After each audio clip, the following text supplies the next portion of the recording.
ओम श्री परमात्मने नमः।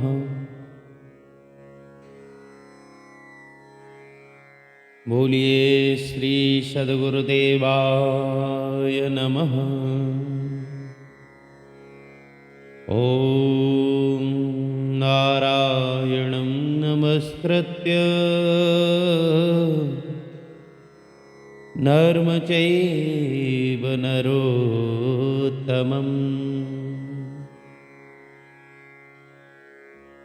दैवीं सरस्वतीं व्यासं ततो जयमुदीरयेत्।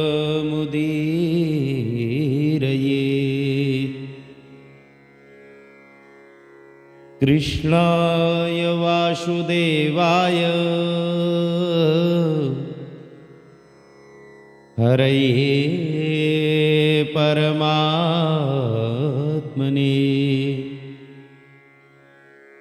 प्रणतक्लेशनाशाय गोविन्दाय नमो नमः। ओम श्री परमात्मने नमः। बोलिए श्रीमद्भागवत महापुराण की जय। नारायण। आप सभी भगवान के प्रेमी श्रोता भक्तजन सद्गुरुदेव भगवान की कृपा से श्रीमद्भागवत महापुराण का श्रवण कर रहे हैं, जिसके प्रथम स्कंद के अंतर्गत आप 13वें अध्याय का श्रवण करेंगे, जिसका प्रसंग है कि विदुर जी के उपदेश से धृतराष्ट्र और गांधारी का वन में जाना हुआ। तो श्री सूत जी महाराज कहते हैं कि सौनक जी, विदुर जी तीर्थ यात्रा में महर्षि मैत्रेय जी से आत्मा का ज्ञान प्राप्त करके हस्तिनापुर लौट आए। उन्हें जो कुछ जानने की इच्छा थी वो सब पूर्ण हो गई थी। विदुर जी ने मैत्रेय जी से जितने भी प्रश्न किए थे उनका उत्तर सुनने के पहले ही श्री कृष्ण में अनन्य भक्ति हो जाने के कारण वो उत्तर सुनने से उपराम हो गए। हे शौनक जी, अपने चाचा विदुर जी को आया देख धर्मराज युधिष्ठिर, उनके चारों भाई और धृतराष्ट्र, युयुत्सु, संजय, कृपाचार्य, कुंती, गांधारी, द्रौपदी, सुभद्रा, उत्तरा, कृपी तथा पांडव परिवार के अन्य सभी नर और नारी और अपने पुत्रों सहित दूसरी स्त्रियां सब के सब बड़ी प्रसन्नता से मानो मरे हुए शरीर में प्राण आ गए हों ऐसा अनुभव करते हुए विदुर जी के स्वागत के लिए, अगवानी के लिए सामने आ गए। यथा योग्य आलिंगन और प्रणाम आदि करके सबका मिलना जुलना हुआ। सबने ब्रह्मजनित उत्कंठा से कातर होकर के प्रेम के आंसू बहाए। युधिष्ठिर जी ने आसन पर बैठा करके यथोचित सत्कार किया। जब वे भोजन और विश्राम करके सुखपूर्वक अपने आसन पर बैठ गए तो युधिष्ठिर जी ने विनय से झुक करके सबके सामने उनसे कहा कि हे चाचा जी, जैसे पक्षी अपने अंडों को पंखों की छाया के नीचे रख करके उनको बढ़ाते हैं, वैसे ही आपने अत्यंत वात्सल्य से अपने कर कमलों की छत्र छाया में हम लोगों का पालन पोषण किया। बार बार आपने हमें और हमारी माता को विषदान, लाक्षागृह के दाह आदि से बचाया है। हे चाचा जी, क्या आप कभी हम लोगों की याद भी करते रहे होंगे? आपने धरती पर विचरण करते समय किस प्रकार अपने जीवन का निर्वाह किया? आपने पृथ्वी तल पर किन किन तीर्थों और मुख्य क्षेत्रों का सेवन किया? हे प्रभु, आप जिसे भगवान के प्यारे भक्त स्वयं ही तीर्थ स्वरूप होते हैं, आप लोग अपने हृदय में विराजमान भगवान के द्वारा तीर्थों को भी महातीर्थ बनाते हुए विचरण करते हैं। हे चाचा जी, आप तीर्थ यात्रा करते हुए द्वारका भी अवश्य ही गए होंगे और वहाँ हमारे सुहृद एवं भाईबंद यादव लोग, जिनके एकमात्र आराध्य देव श्री कृष्ण हैं, आप बताओ कि वो अपने नगर में सुख से तो है ना? आपने तो अवश्य ही देखा होगा। अगर देखा नहीं होगा तो आपने कहीं ना कहीं से सुना तो अवश्य ही होगा। युधिष्ठिर जी के इस प्रकार पूछने पर विदुर जी ने तीर्थों और यदुवंशियों के संबंध में जो कुछ देखा, सुना और अनुभव किया था, वो सब क्रम से बतला दिया। केवल यदुवंश के विनाश की बात नहीं बताई, क्योंकि करुण हृदय वाले विदुर जी पांडवों को दुखी नहीं देख सकते थे। इसलिए उन्होंने ऐसी अप्रिय और असहनीय घटना को नहीं बताया, क्योंकि वो तो स्वयं ही प्रकट होने वाली है। पांडव विदुर जी की देवता के समान सेवा सत्कार करते थे। वे कुछ दिनों तक अपने बड़े भाई धृतराष्ट्र की कल्याण कामना से सब लोगों को प्रसन्न करते हुए सुखपूर्वक हस्तिनापुर में ही रहे।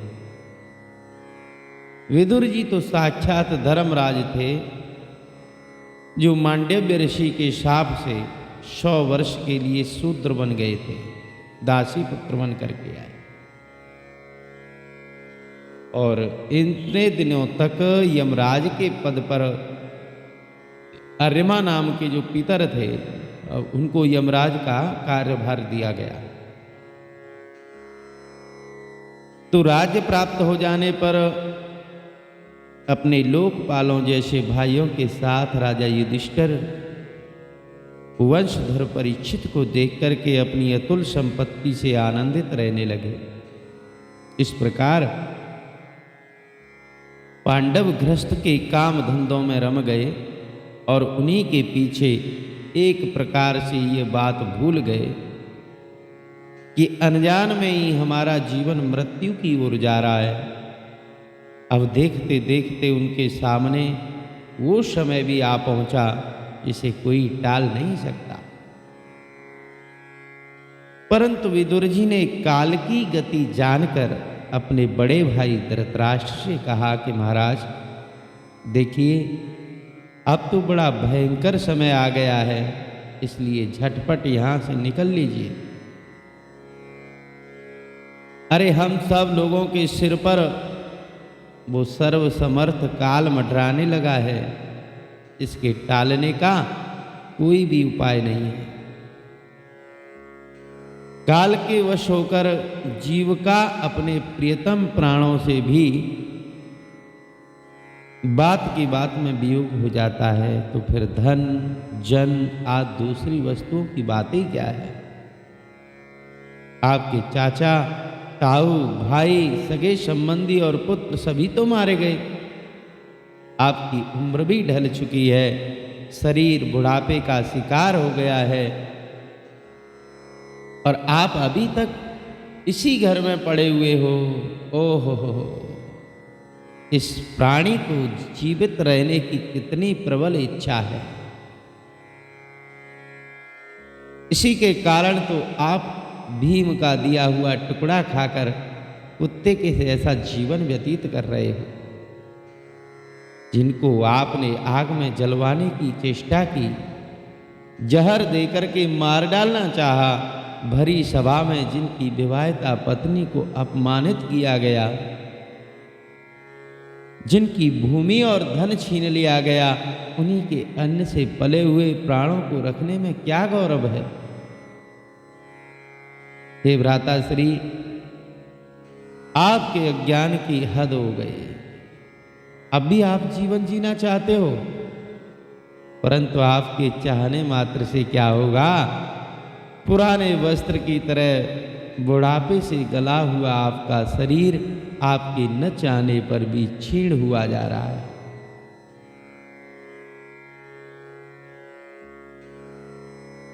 अब इस शरीर से आपका कोई स्वार्थ सिद्ध नहीं होगा, इसलिए फंसिए मत और इसकी ममता का बंधन काट डालो। जो संसार के संबंधियों से अलग रहकर उनके अनजान में अपने शरीर का त्याग करता है, वही धीर कहा गया है। चाहे अपनी समझ से हो या दूसरे के समझाने से, जो इस संसार को दुख रूप समझ करके इससे विरक्त हो जाता है और अपने अंतःकरण को वश में करके हृदय में भगवान को धारण करके सन्यास के लिए घर से निकल पड़ता है, वही उत्तम मनुष्य है। हे महाराज, इसके आगे जो समय आने वाला है वो प्रायः मनुष्यों के गुणों को घटाने वाला होगा। इसलिए आप अपने कुटुंबियों से छिप करके उत्तराखंड में चले जाइए। जब छोटे भाई विदुर ने अंधे राजा धृतराष्ट्र को ऐसे समझाया तो उनकी प्रज्ञा के नेत्र, ज्ञान के नेत्र खुल गए और वे बंधुओं के सुदृढ़ स्नेह पासों को काट करके अपने छोटे भाई विदुर के लिए, यानी कि उनके दिखाए हुए मार्ग से चल पड़े। जब परम पतिव्रता गांधारी ने देखा कि मेरे पतिदेव तो उस हिमालय की यात्रा कर रहे हैं जो सन्यासियों को वैसा ही सुख देता है जैसे वीर पुरुषों को लड़ाई के मैदान में अपने शत्रु के द्वारा किए हुए न्याय से उचित प्रहार से होता है, तो ये राजा का निर्णय बहुत ही उत्तम है। अब वो भी बेचारी पीछे पीछे चल दी। अजात शस्त्रु युधिष्ठिर जी ने प्रातःकाल संध्या वंदन तथा अग्निहोत्र करके ब्राह्मणों को नमस्कार किया और उनको तिल, गाय, भूमि, सोने का दान दिया। इसके बाद जब वे गुरुजनों की चरण वंदना के लिए राजमहल में गए तो उन्हें धृतराष्ट्र जी, विदुर जी, गांधारी के दर्शन नहीं हुए। युधिष्ठिर जी ने संजय से पूछा कि संजय, मेरे वो वृद्ध और नेत्रहीन माता पिता कहाँ हैं? पुत्र शोक से पीड़ित दुखिया माता गांधारी और मेरे परम हितैषी चाचा विदुर कहाँ गए? ताऊ जी ने अपने पुत्रों और बंधु बांधवों के मारे जाने से वो दुखी थे। मैं तो बड़ा मंद बुद्धि हूँ। मुझे लगता है कहीं मुझसे किसी अपराध की आशंका से वो माता गांधारी सहित कहीं गंगा जी में तो नहीं कूद पड़े। जब हमारे पिता पांडु की मृत्यु हो गई थी, हम लोग तो बहुत छोटे थे। तब इन्हीं दोनों चाचाओं ने बड़े बड़े दुखों से हमको बचाया था। वे हम पर बड़ा ही प्रेम रखते हैं।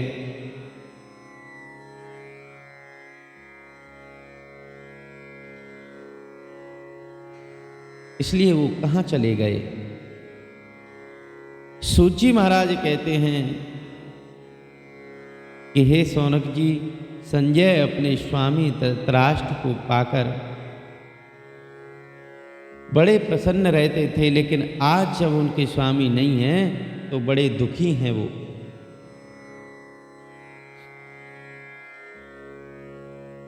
स्नेह की विकलता से अत्यंत पीड़ित और विरहातुर हो रहे थे। वे युधिष्ठिर को कुछ उत्तर न दे सके फिर धीरे धीरे बुद्धि के द्वारा उन्होंने अपने चित्त को स्थिर किया।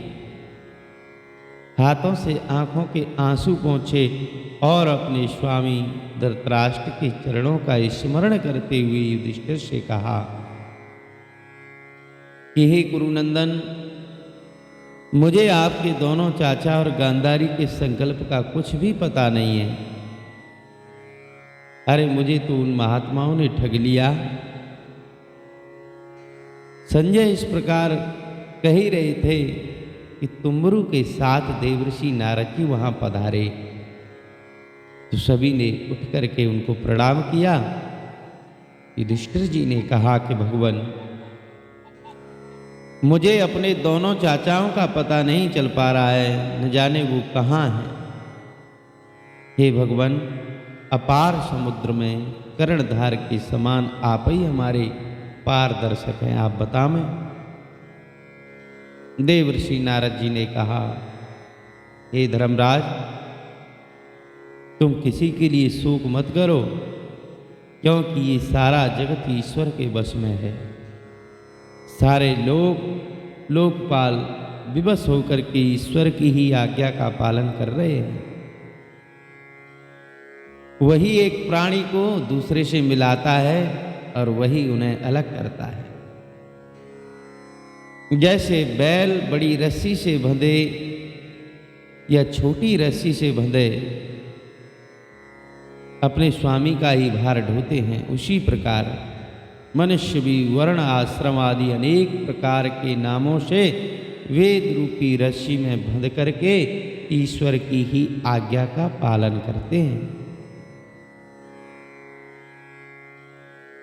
जैसे संसार में खिलाड़ी की इच्छा से ही खिलौनों का संयोग और वियोग होता है, वैसे ही भगवान की इच्छा से ही मनुष्यों का मिलना और बिछुड़ना होता है। तुम लोगों को जीव रूप से नित्य मानो।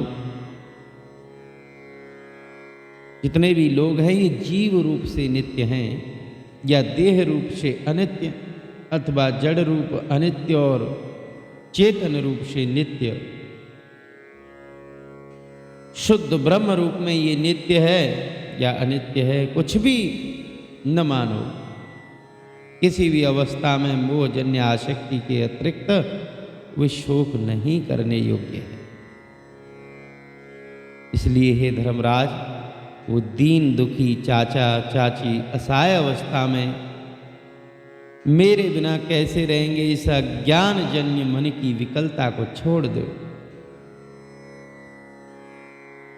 ये पांच भौतिक शरीर काल, कर्म और गुणों के वश में है। अजगर के मुंह में पड़े हुए पुरुष के समान ये पराधीन दूसरों की रक्षा ये क्या कर सकता है।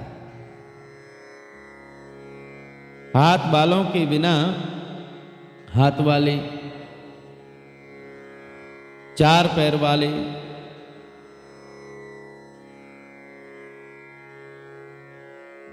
यानी हाथ बालों के बिना हाथ वाले और चार पैर वाले पशुओं के बिना पैर वाले, और उनमें भी बड़े जीवों के छोटे जीव आहार होते हैं। इस प्रकार एक जीव दूसरे जीव के जीवन का कारण हो रहा है। इन समस्त रूपों में जीवों के बाहर और भीतर वही एक स्वयं प्रकाश भगवान, जो संपूर्ण आत्माओं के आत्मा हैं, माया के द्वारा अनेकों प्रकार से प्रकट हो रहे हैं। तुम केवल उन्हीं को देखो। हे महाराज, समस्त प्राणियों को जीवन दान देने वाले वही भगवान इस समय इस धरा पर देवद्रोहियों का नाश करने के लिए काल रूप से अवतरित हुए हैं, और वे अब देवताओं का काम पूरा कर चुके हैं। थोड़ा सा बचा है, इसीलिए वो रुके हुए हैं। जब तक वे प्रभु यहाँ हैं तब तक तुम लोग भी उनकी प्रतीक्षा करते रहो। हे धर्मराज, हिमालय के दक्षिण भाग में जहाँ सप्तर्षियों की प्रसन्नता के लिए गंगा जी ने अलग अलग 7 धाराओं के रूप में अपने को 7 भागों में विभक्त कर दिया, जिसको सप्त स्रोत कहते हैं। वहीं ऋषियों के आश्रम पर धृतराष्ट्र अपनी पत्नी गांधारी और विदुर जी के साथ गए थे। वहां वे त्रिकाल स्नान और विधि पूर्वक अग्निहोत्र करते हैं। अब उनके चित्त में किसी प्रकार की कामना नहीं है, वे केवल जल पी करके शांत चित्त से निवास करते हैं। आसन जीत करके प्राणों को वश में करके उन्होंने अपनी 6 इंद्रियों यानी 5 ज्ञानेंद्रियां और मन, इनको विषयों से लौटा लिया है। भगवान की धारणा से उनके तमोगुण, रजोगुण और सत्वगुण के जो भी मल थे वो नष्ट हो गए हैं। उन्होंने अहंकार को बुद्धि के साथ जोड़कर और उसे क्षेत्रज्ञ आत्मा में लीन करके उसे भी महाकाश में घटाकाश के समान ब्रह्म में एक कर दिया है। उन्होंने अपनी समस्त इंद्रियों को और मन को रोक करके समस्त विषयों को वार से ही लौटा दिया है और माया के गुणों से होने वाले परिणामों को सर्वथा मिटा दिया है। समस्त कर्मों का संन्यास करके वे इस समय ठूंठ की तरह स्थिर होकर के बैठे हुए हैं। अतः तुम उनके मार्ग में विघ्न रूप मत बनना।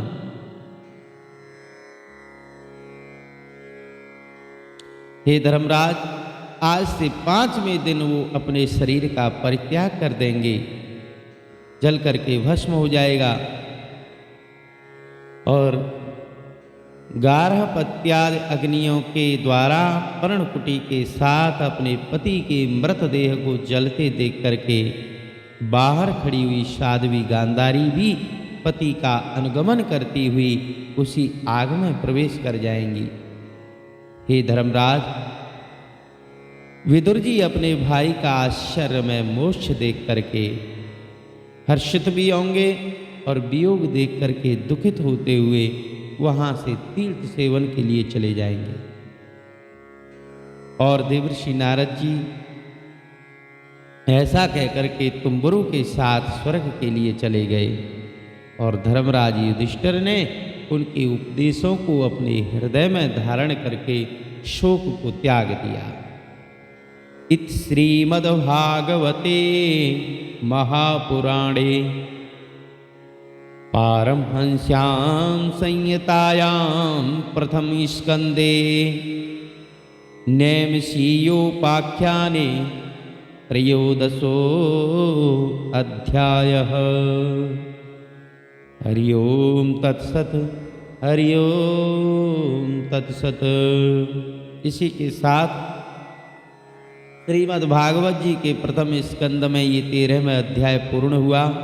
इससे आगे की कथा हम अगले समय में लेकर के आवेंगे। तब तक के लिए आप सभी भक्तों से विदा लेते हैं और निवेदन करते हैं कि आप हमारे इस YouTube चैनल को सब्सक्राइब अवश्य कर लें, वीडियो को लाइक कर लें और दूसरे भक्तजनों के पास वीडियो को शेयर भी कर दें। कोई सुझाव हो तो आप हमें कमेंट के माध्यम से अवगत करावें। बोलिए श्री सच्चिदानंद भगवान की जय।